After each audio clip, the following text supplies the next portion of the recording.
Today, today is the Sabbath day, and I'm just grateful because, it's a new chapter in my life.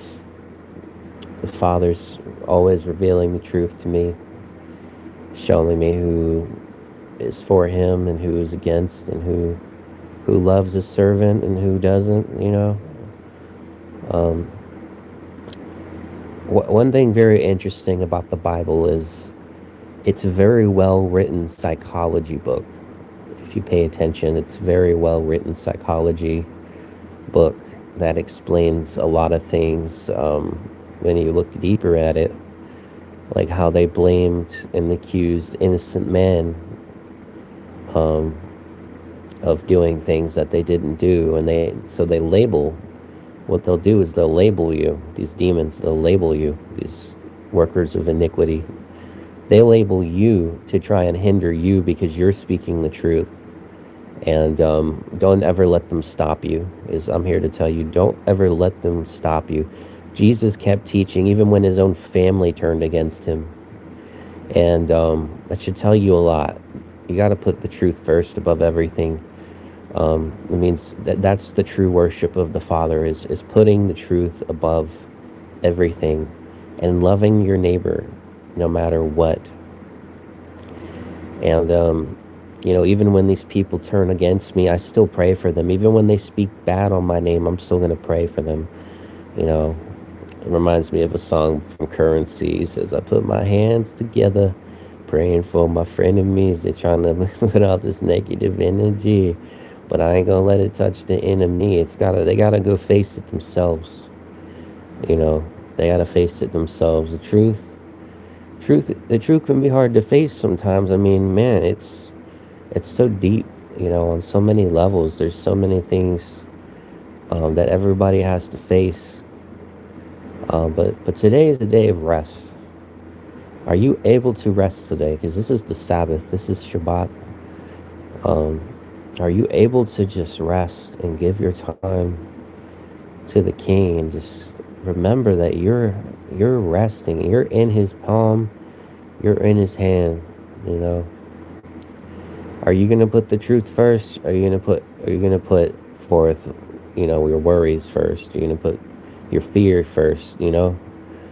People wonder, like, or they ask me, like, why won't you ever work on Saturday? Why won't you work on Saturday, Dylan?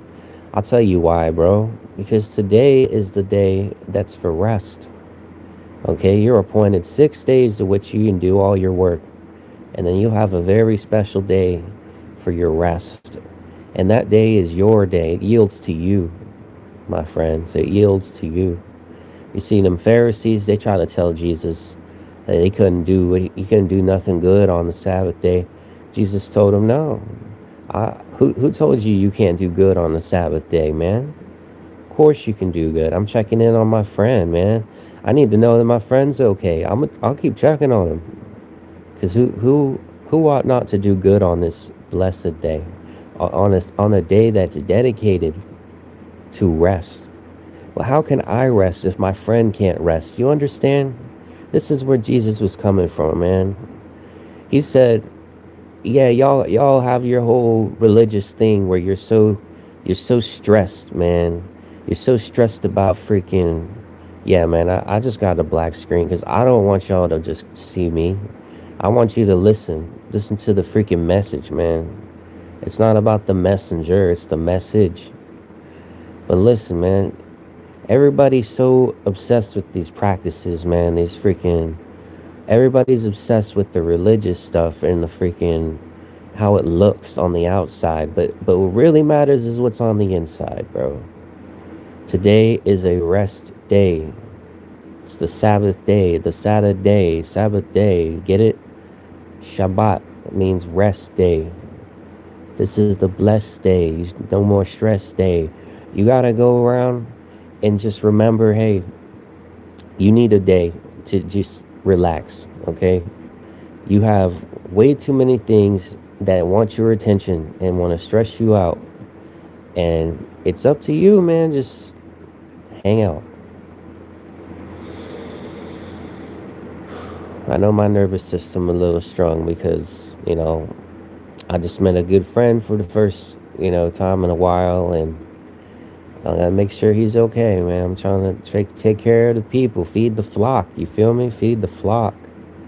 And that's what I'm doing today. Because even though it's a day of rest, there's still a truth that I always remember. My Father does not sleep. My Father in heaven, he does not sleep. And I guess he never will. I don't know. I don't really be checking up on him like that, but I do talk to him. He doesn't need a counselor. And this is the most interesting thing to me about God in reality, right? Is he doesn't need you to, like, he doesn't need to be worshipped, in the sense, like, he's good. And my dad actually opened my mind up to that. It was like, he's good no matter what you do. But the funny thing about the word blasphemy, what they won't tell you about blasphemy, is it means to do harm, right? Well, you ain't gonna be able to harm the one who created you. He's self-created, man. He cannot be hurt by you or anything you do. Okay? But the funny thing is, you can harm yourself. Does that make sense? Like, you can harm yourself, but there's nothing you can do or say to actually harm God. Because he is Yahweh, which means the self-created. What's up, bro? The nature, you better off knowing the nature of how things are than the name. But the funny thing about a name is every name has a meaning, and the meaning tells you what's really there, what it really is. But Jesus even explained because his real name probably was Yahusha when he walked the earth.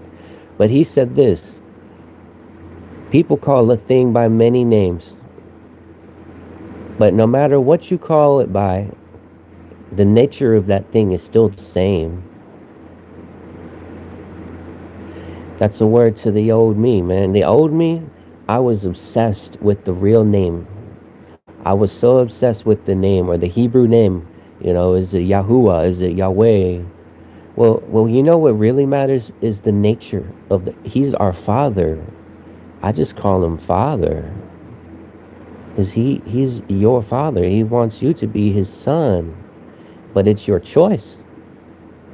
It's your choice to be the son. Okay? They went and tried to steal your birthright when they told you were born into corruption. You were appointed for corruption, you little sinner. I don't subscribe to that, because Jesus was teaching something completely opposite to that. He said, listen, there is an incorruptible splendor that you can take claim of. And the people who reject that, I am against you. If you are telling other people that they can't claim the incorruptible splendor of being a child of the Most High, then you are a liar. You are my enemy. Straight up. I'll tell you like it is. There is one law, there is the Torah, but the men on this earth, the wicked ones, have made laws that completely desecrate and confuse everyone else, and it's a mockery of the divine. Blasphemy. Blasphemy is self-harm. Anything you do or say that causes harm to yourself and others, or is disrespectful. If you're disrespectful to who created you, you're disrespecting yourself, aren't you? Think about it. It's psychology, bro. It's literally psychology. You disrespect your creator, you disrespect yourself and others. Therefore, you're a disgrace. It's very simple, right? But if you honor your creator, you honor his creation, you say, I love you and I love these people you made, even though these people you made have done me a lot of harm. I still love you and love them nonetheless. That is love. That is honor. That is respect. And you have to realize that no matter what these people do or say to you, it cannot change who you are and who made you. All they've done is blaspheme. They've disrespected themselves. They've only done harm to themselves ultimately. And the harm they've done to you, if you do good back, you have reversed the curse and you will receive a blessing. They will receive their own evil and negative energy, and you will receive a blessing because you have done the work of love, of goodness. You decided to be the salt of the earth and the light because that's what you ought to be. There's enough darkness in this world already. There's enough people going around spouting lies already who want this money. They want to deceive you or to put you in a place that's subservient. But you should not be subservient to anyone who is wicked. Ever. Okay, you misunderstand. When you're a servant of God, that doesn't mean you're a people pleaser. You serve to the truth, the true one, the one who is real, the one who gave you your breath. Okay, not one person on this earth gave you your breath or your life, and you don't owe them your soul. You don't owe your soul to anybody. You don't owe your free will to anybody. You don't owe anything, but you give it out of the kindness of your heart. And when they reject you and disrespect you, they reject and disrespect the one who sent you. And you know what else is interesting too? Is when they accuse you, they've accused the one who created you. When they've accused you falsely, they've accused the Creator. And they will have to account for it. Everything is accounted for. And anyone who says that it's not accounted for, or I can be absolved, everything that I've done wrong, I can just sweep it under the rug, you're a freaking liar and a hypocrite. That's not what Jesus would tell you. Jesus would tell you, you need to make amends and change your life, my friend. It's not too late for you, but you need to make amends. You need to go out and right your wrongs. You can't just sit here and pretend that the wrong that you've done isn't going to affect generations to follow. But the interesting thing is, one man can cause a ripple effect that can change the entirety of the world. It can change the entirety of society. Just one man. Just one man who's empowered and inspired by the Creator to show love and show what peace looks like, to show what the Father's nature is, even just an ounce of it. Because he's a million times better than me. But I still know I can do at least enough to show somebody that he is good.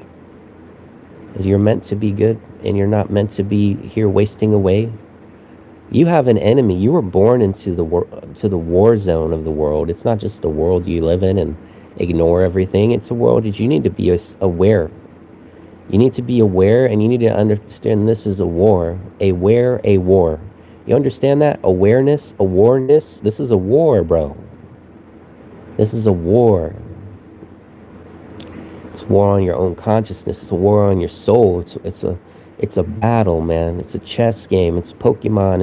It's Dragon Ball Z. It's all of that, bro. It's a battle. It's a war. Good versus evil. Good versus evil. Who's gonna win? We already know who wins. But here's the funny thing is, which side are you on, bro? Who is your king? Who are you fighting for? Stake your claim and start fighting. You don't need to place a bet, because it's the only thing that's really on the line is your soul. Who are you vying for? Who are you choosing? Who are you fighting for? Are you fighting for Jesus or fighting for the systems of this world? Which one? Which one? I choose peace. I choose peace. Because that's actually the battle. And anyone who tries and comes to obstruct and destroy and take others' peace away from them, that person is an enemy of the Prince of Peace. Thus there is warfare. This war will come to an end one day. But first, the tares need to be pulled up and burned. The wheat and the chaff must be separated in this generation too. Oh, Father, may all of the wicked chaff be burned, burned, set ablaze, set us ablaze, Father. And may the real ones come out tried as pure gold and the fake burned away. Thank you. Thank you. I do ask you this, though, that you would have mercy to help these people change their hearts if it's possible. But to those who will never change, your will be done. You say you separate the wheat from the tares, the real from the fake, the snakes from the lions, sheep from the goats. You know, how many different ways does he have to put it? Some of you standing here, you understand? When he was talking to those people, some of you standing here, he wasn't lying.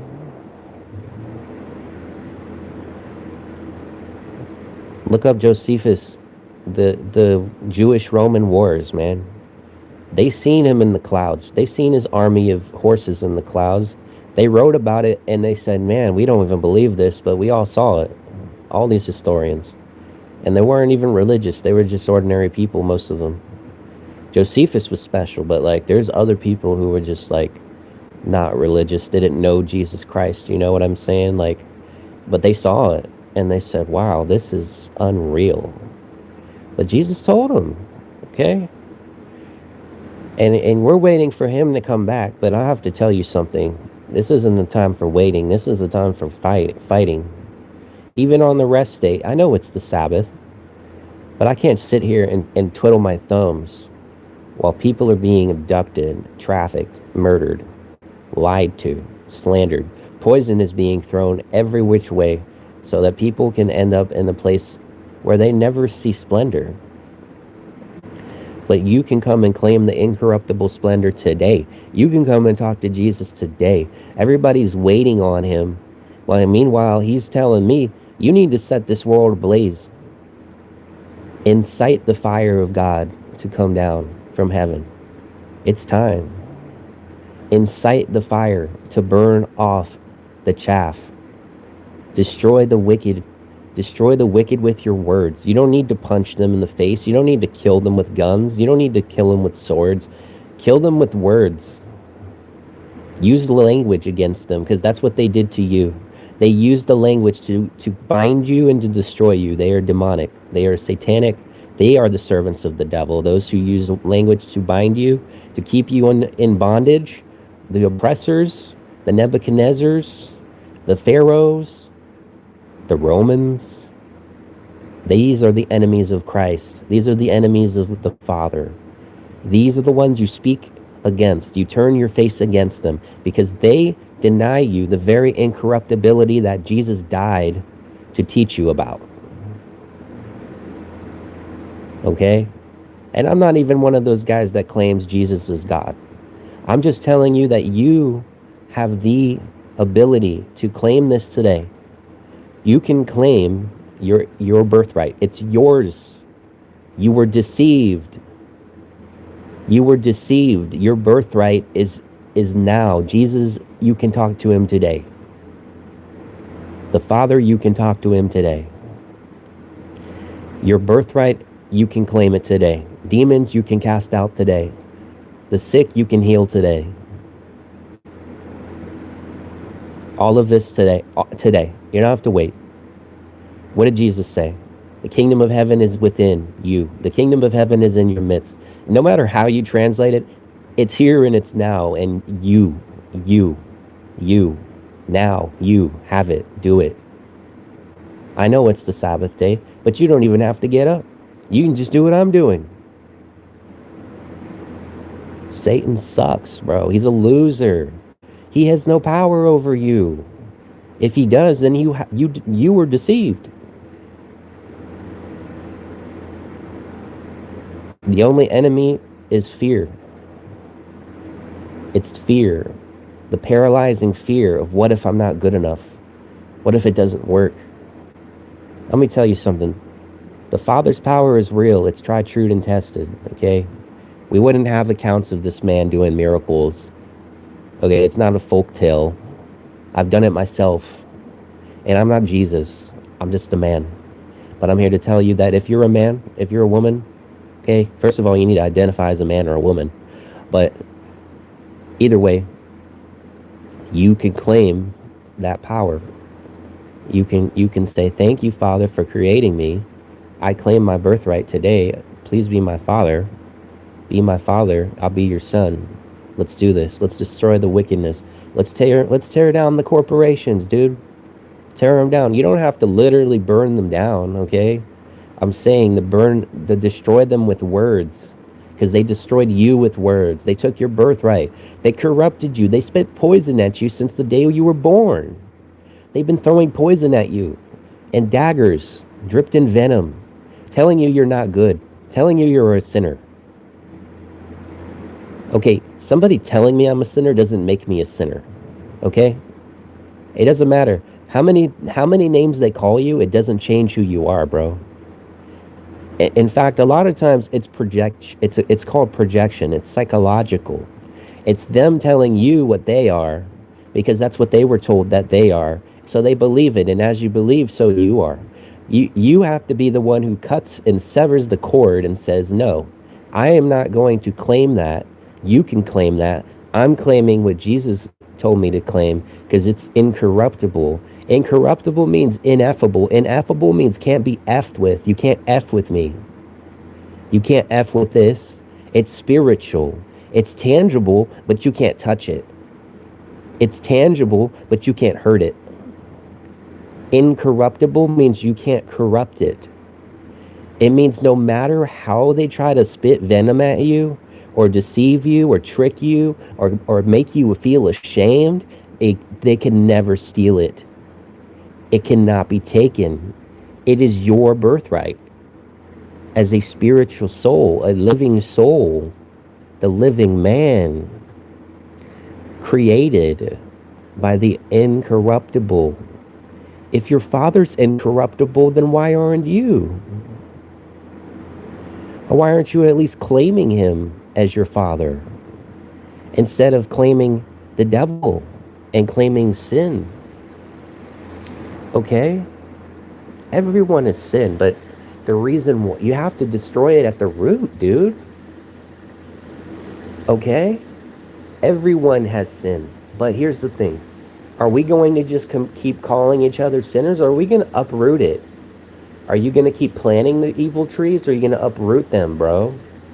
Are you going to pull them out of the ground and cast them into the sea, or are you going to keep planting them? Who are you working for? Who do you serve? Your right arm and your left arm, they serve the same human, right? What about you?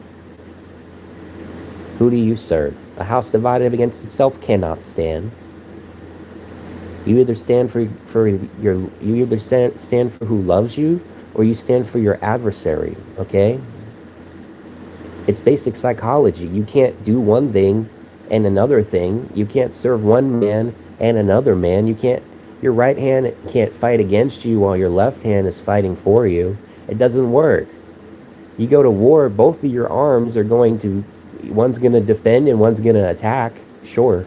But they're not going to be one attacking you and someone attacking the other, the enemy. And you have to be the same way. Even though you have two sides. Your body has a left side and a right side. But you have to work in one accord.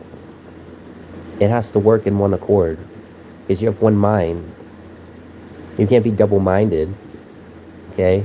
You might be double-handed. You might be double-footed. But you can't be double-minded. You serve either one master or the other. You either serve God or you serve Satan. You either serve the king or you serve a freaking fraud who freaking lies, and all he does is lie, and all he's done to you is lie your whole life, and you want to pretend that there's not a liar.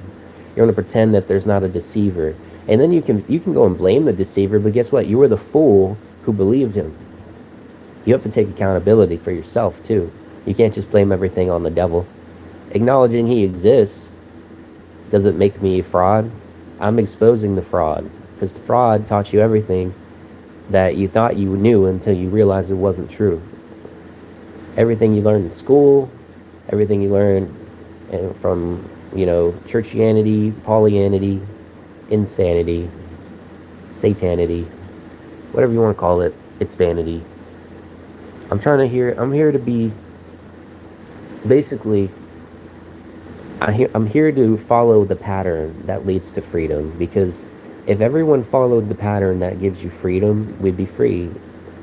And it doesn't look the same for every person. And a lot of times it might look crazy because they're going to paint you that way. They're going to paint you as insane. They're going to paint you as a liar. They're going to paint you as a devil. They're going to paint you in so many fake colors they're going to put on you and smear on you. But the Father's going to wash you clean. He's going to wash you clean. He's going to immerse you. And then he's going to tell you, you're mine. Come and claim the incorruptible splendor of a loving Father, infinitely more loving than the best dad, the guy with the best dad cup. You understand? First of all, the world's number one dad, he ain't got nothing on my father. Okay? Nothing. And I'm not going to give credit to a man who never raised me. Why would I call him my father? My father is the one I speak to in private. It's the one I speak of now. He loves me. He saved me. He rescued me so many times. I'm not talking about a one-time thing. I'm talking about he is saving me from myself. He saved me from myself. He saved me from these people who had no goodwill towards me. But he rescued me and he saved me. And then when I was slandered, he sent his angels, he sent his messengers and his prophets to tell me, Dylan, it's not what they said.